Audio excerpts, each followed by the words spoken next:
KBRI Tehran menetapkan siaga 2. Siaga 2 yaitu kondisi masih relatif aman, tapi kita tetap diminta untuk waspada dan bersiap-siap. Diminta bersiap-siap untuk menyiapkan dokumen-dokumen penting dan perlengkapan penting yang akan dibawa jika terjadi kemudian evakuasi. Evakuasi akan terjadi ketika siaga 2 beralih ke siaga 1. Levelnya meningkat menjadi siaga 1. Jadi masuk siaga 1 itu jika telah terjadi serangan balik dari Israel yang itu bisa membahayakan keamanan warga negara Indonesia. Halo teman kumparan, pada 19 April 2024, pejabat Amerika Serikat melaporkan Israel telah menyerang Iran, tepatnya di kota Isfahan. Untuk mengupdate informasi ini, kita telah terhubung dengan salah satu warga negara Indonesia di Iran, Bang Ismail Amin, yaitu mahasiswa S3 Universitas Internasional Al-Mustafa Iran. Assalamualaikum Bang. Ya, waalaikumsalam Mbak Tiara. Alhamdulillah bisa baik. Halo Bang, apa kabar hari ini? Bagaimana kabarnya? Ya, alhamdulillah kabar baik. Ini masih sesaran ya, saya ucapkan selamat Idul Fitri, maaf lahir dan batin. Baik, sama-sama ya Bang. Jadi sekarang posisi Bang Ismail ini ada di mana ya tepatnya kalau untuk di Iran? Kalau saya sekarang berada di Mbak. Kota Qum itu sekitar 100 km dari Tehran dan sekitar 200 km dari Isfahan. Di Qum ini yang terbanyak jumlah warga negara Indonesianya. Jadi boleh sedikit digambarkan bagaimana kondisi saat ini di Iran secara keseluruhan mungkin ya Bang, dan bagaimana spesifiknya di kota Bang Ismail sendiri? Ya, sejak dari awal penyerangan memang sudah diinformasikan dari pemerintah setempat maupun dari otoritas militer menyebutkan bahwa serangan yang dilakukan militer Iran ke Israel adalah serangan terbatas, serangan yang hanya bertujuan untuk sebagai balasan atas serangan Israel ke konsulat Iran, istilahnya sebagai hak untuk membela diri dan tidak direncanakan untuk akan ada serangan susulan, sehingga pemerintah Iran juga mengatakan bahwa sebenarnya ini sudah selesai, kecuali kalau pihak Israel menyerang balik. Maka Iran akan menanggapi dengan jauh lebih keras, sehingga kemudian sejak awal memang masyarakat Iran atau Iran secara umum kondisinya tetap aman, biasa-biasa saja, tidak ada kepanikan, tidak ada kecemasan, dan juga aktivitas berjalan normal, tidak ada sekolah tidak diliburkan, pusat-pusat perbelanjaan tetap ramai, kantor-kantor juga tetap aktif, dan kami juga mahasiswa Indonesia atau warga negara Indonesia secara umum yang ada di Iran juga beraktivitas sebagaimana biasa. Kami saling menghubungi teman-teman yang ada di berbagai kota di Iran, dan alhamdulillah semuanya berada dalam kondisi aman dan sehat-sehat saja. Oke, jadi merespons isu yang katanya tadi pagi Israel menyerang Iran di Isfahan itu, kondisi terbarunya di Isfahan seperti apa? Atau mungkin ada update terbaru nggak untuk hari ini, kira-kira kondisi masyarakat warga negara Indonesia di sana seperti apa, Bang Ismail? Ya, kami juga berkomunikasi dengan teman warga negara Indonesia yang ada di Isfahan. WNI yang ada di Isfahan itu ada sekitar 14 orang, dan mereka alhamdulillah aman-aman saja, tetap beraktivitas. Hari ini Jumat di Iran itu adalah hari libur, Mbak. Dan kebiasaan warga Iran di hari libur ini mereka keluar ke taman-taman dan sampai jam 11 siang. Setelah itu mereka akan pergi salat Jumat bersama. Dan itu juga yang terjadi ini. Hari ini sekitar baru pukul 10.30, dan tadi juga kami menonton televisi, diperlihatkan kota kondisi terkini di Isfahan semuanya berjalan normal, kota-kota tetap ramai dengan aktivitas warga, mobilitas masyarakat juga normal dan tidak ada yang tidak wajar, dan taman-taman juga mulai tampak ramai. Oke, baik. Jadi kalau di Isfahannya sendiri, kira-kira ada pengamanan khusus nggak nih Bang sekarang karena isu penyerangan tadi pagi? Jadi memang dikatakan pihak militer Iran sendiri mengatakan agar tidak ada serangan balik dari Israel dan menganggap ini sudah selesai. Namun tetap dalam kondisi militer Iran tetap dalam kondisi siaga karena memang tetap akan ada kemungkinan Israel melakukan serangan balik, walaupun disebutkan misalnya Amerika tidak memberikan dukungan, negara-negara sekutunya di Eropa juga tidak mendukung Israel untuk melakukan serangan balik karena ini akan memicu eskalasi yang lebih tinggi dan akan memberikan dampak buruk yang lebih besar. Sehingga kemudian, tapi sejak awal Iran bersiaga, terutama di daerah-daerah wilayah-wilayah pangkalan militer, wilayah-wilayah instalasi nuklir itu di Shiraz dan di Isfahan. Dan itu bersiaga. Makanya kenapa juga terjadi hari ini ledakan, yang telah dikonfirmasi bahwa itu adalah quadcopter. Ada 3 quadcopter yang tertembak oleh sistem pertahanan udara, dan itu yang menyebabkan ledakan. Ledakannya juga ledakan yang tidak dalam skala besar, sehingga teman-teman WNI yang ada di Isfahan juga sama sekali tidak mendengarkan ledakan apa-apa. Jadi sudah dikonfirmasi oleh pemerintah Iran bahwa berita-berita yang tersebar luar di media-media internasional saat ini kebanyakan adalah berita yang tidak terkonfirmasi kebenarannya. Disebutkan misalnya ada serangan rudal, dikonfirmasi bahwa itu bukan rudal, itu drone, ada 3 quadcopter, dan itu sudah terantisipasi oleh sistem pertahanan udara Iran, dan itu juga sampai sekarang masih dilacak sumber penerbangan dari mana, dan dikatakan bahwa itu bukan berasal dari luar wilayah Iran. Jadi meskipun ada ledakan, itu kira-kira memunculkan kekhawatirankah terhadap masyarakat, khususnya warga negara Indonesia yang ada di Isfahan, atau seperti apa? Ya, sejak awal penyerangan memang kita sudah berkoordinasi dengan baik dengan pihak KBRI Tehran. Kami juga sudah melakukan pertemuan via Zoom sampai 2 kali, di briefing, disampaikan bahwa saat ini untuk warga negara Indonesia, KBRI Tehran menetapkan siaga 2. Siaga 2 yaitu kondisi masih relatif aman, tapi kita tetap diminta untuk waspada dan bersiap-siap. Diminta bersiap-siap untuk menyiapkan dokumen-dokumen penting dan perlengkapan penting yang akan dibawa jika terjadi kemudian evakuasi.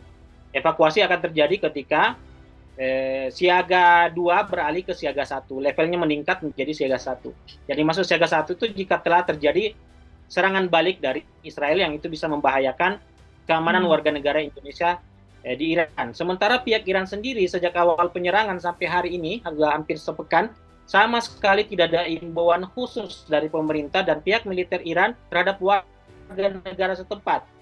Tidak ada imbauan meminta untuk waspada, semuanya berjalan secara normal. Bahkan bandara kan di hari pertama penyerangan itu memang ditutup, semua penerbangan dihentikan, tapi kemudian pada hari kedua itu dia buka kembali, bandara-bandara tetap aktif kembali. Bagaimana sedia kala, penerbangan juga sudah mulai dilanjut. Bandara Isfahan hari ini kami tanya kepada teman, dan kami juga baca berita, menonton berita, disebutkan bandara Isfahan tidak sampai ditutup, walaupun kemudian pada saat informasi ada ledakan itu memang sempat dikatakan ditutup sementara, tapi kemudian aktivitas sekarang tetap berjalan normal. Bang Ismail, apakah ada informasi kira-kira lokasi yang sudah disiapkan jika nanti siaga 2 itu naik ke siaga 1 dan dilakukan evakuasi? Mengenai alih ke siaga 2 itu sudah disampaikan, cuman memang pada saat di pertemuan secara internal dan tertutup itu kita diinformasikan untuk tidak menyampaikan hal-hal detail kepada media atau kepada publik, karena ini adalah rencana yang istilahnya sensitif untuk tidak sampai diketahui secara umum dulu untuk sementara. Jadi kalau untuk saat ini berarti semuanya masih aman terkendali ya. Dan bagaimana sebenarnya kalau dari media-media lokal di Iran sendiri memberitakan informasi tadi pagi, apakah bisa dikonfirmasi bahwa pemerintah Iran menilai ledakan tadi pagi ini bagian dari serangan Israel? Kalau di media lokal di sana ya Bang, bagaimana? Ya, media lokal menyebut bahwa ini bukan serangan dari Israel, karena memang sudah disebut jika Israel melakukan serangan balik, maka Iran akan memberikan serangan balasan yang jauh lebih besar dari serangan sebelumnya, dan disebutkan itu tidak sampai 20-30 menit akan ada serangan. Bahwa ini ada upaya untuk kemudian ingin membuktikan bahwa apa yang dikatakan oleh Iran itu benar atau tidak. Walau sampai kemudian terkonfirmasi bahwa itu bukan serangan dari luar wilayah Iran, tapi quadcopter yang diterbangkan, yang itu pihak militer Iran sendiri sebenarnya ketika diinformasikan itu mereka tahu, cuman kan memang tidak semua harus diinformasikan, sehingga dikatakan bahwa nanti akan diinformasikan ini sumber quadcopter ini berasal dari mana.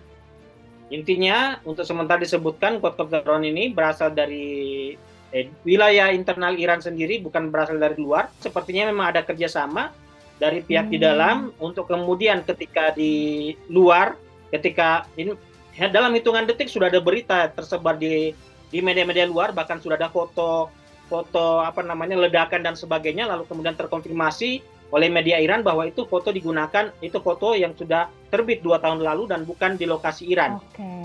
Sehingga kemudian disebut ada semacam konspirasi untuk menciptakan opini di publik internasional bahwa apa yang dikatakan Iran bahwa akan melakukan serangan balasan ketika diserang itu hanya gertak sampai diserang, kok ternyata tidak ada serangan balasan.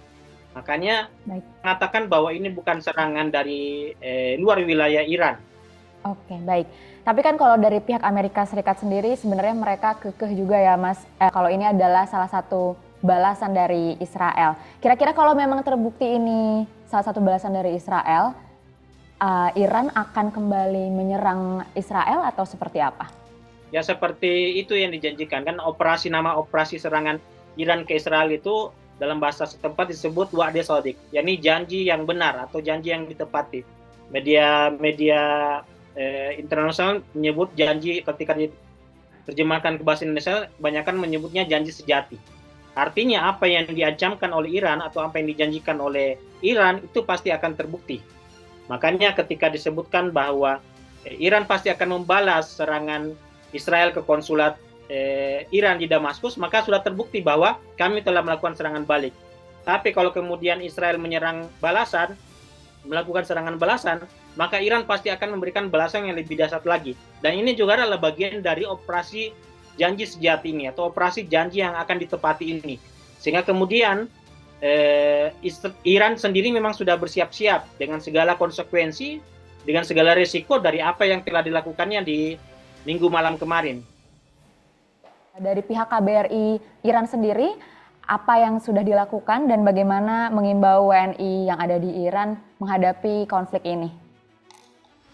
Ya, sebagaimana sudah kami sampaikan sejak awal, sejak hari pertama, KBRI Tehran sudah langsung responsif, sudah langsung melakukan tindakan praktis, teknis dengan menghubungi seluruh warga negara Indonesia yang ada di Iran. Kita dikontak satu-satu dan dimasukkan ke dalam grup, dan setiap waktu senantiasa ditanyakan kondisi masing-masing, termasuk kemudian dikeluarkan surat resmi mengenai himbauan, ada 4 poin, bahwa warga negara Indonesia harus waspada, harus berhati-hati, jangan berada di tempat-tempat kerumunan atau menghindari daerah-daerah rawan konflik atau menjauh dari tempat-tempat militer yang kemudian diinformasikan kebutuhan-kebutuhan atau dokumen-dokumen penting harus segera disiapkan. Jika terjadi naik level ke siaga 1, maka itu semua sudah langsung bisa dilakukan evakuasi. Pada saat melakukan evakuasi juga ada formulir tersendiri yang harus ditandatangani oleh warga negara Indonesia, apakah siap untuk dievakuasi atau tetap berada di tempat. Di level siaga 2 ini tetap ada yang melakukan evakuasi secara mandiri, itu bisa dimulai dari waktu sekarang. Tapi dengan melihat yang secara pribadi kami lihat juga dengan tinjauan langsung, sampai saat ini belum ada sesuatu yang tampak begitu mengkhawatirkan. Iya, berarti belum ada himbauan untuk kembali ke tanah air misalnya ya, Bang ya? Jika memang merasa sudah tidak ada kepentingan atau kepentingan lagi di Iran, bisa melakukan penerbangan secara mandiri sejak awal. Kami di sini juga mau bertanya soal harapan warga negara Indonesia di Iran, kira-kira seperti apa dalam menghadapi konflik di Iran dan Israel saat ini? Jadi harapan kami sebagaimana, dan makanya kenapa kita terhitung sebagaimana warga negara Iran pada umumnya juga kita merasa terhitung tidak begitu terlalu khawatir, karena pemerintah Iran sendiri sudah meyakinkan warganya bahwa akan tetap berada dalam kondisi aman-aman saja. Jika terjadi serangan balik, kami akan melakukan serangan balasan yang lebih dahsyat. Dan juga memang pemerintah Iran juga menyebutkan bahwa diharap untuk tidak ada serangan balik. Menteri baru-baru saya baca berita luar negeri Iran telah menyampaikan pesan kepada Dewan Keamanan PBB untuk mencegah Israel melakukan melakukan sesuatu yang dalam tanda kutip tindakan bodoh dengan menyerang Iran. Bukan bahwa bukan Iran takut dengan serangan balik dari Israel, tapi diharapkan agar semakin meningkat, bahwa tidak akan ada perang yang terlalu berlarut-larut dengan perang yang memiliki dampak yang jauh lebih besar. Ini tentu saja menjadi kekhawatiran semua pihak, karena akan dampak buruk bukan hanya di kawasan, tapi seluruh dunia akan mendapatkan dampak buruk jika terjadi perang antara Iran dan Israel. Tidak hanya dua negara, bukan hanya dua pihak ini saja yang terlibat dalam perang, tapi Amerika Serikat, bahkan mungkin juga akan menyeret Rusia, Tiongkok yang menjadi negara sekutu Iran dan seterusnya. Tentu ini sesuatu yang tidak kita harapkan terjadi. Ya. Begitu, ini juga yang menjadi harapan bagi warga negara Indonesia yang ada di Iran, bahwa semoga ini tidak berlarut dan apa yang dilakukan Iran ini bisa menjadi istilahnya peringatan bagi Israel agar Israel bisa menghentikan kejahatannya di Palestina. Kira-kira apa yang ingin disampaikan Bang Ismail mewakili WNI Iran kepada pemerintah Indonesia, mengingat ini kan konflik yang berhubungan juga dengan Palestina yang sudah tadi Bang Ismail bilang ya. Apa yang ingin disampaikan?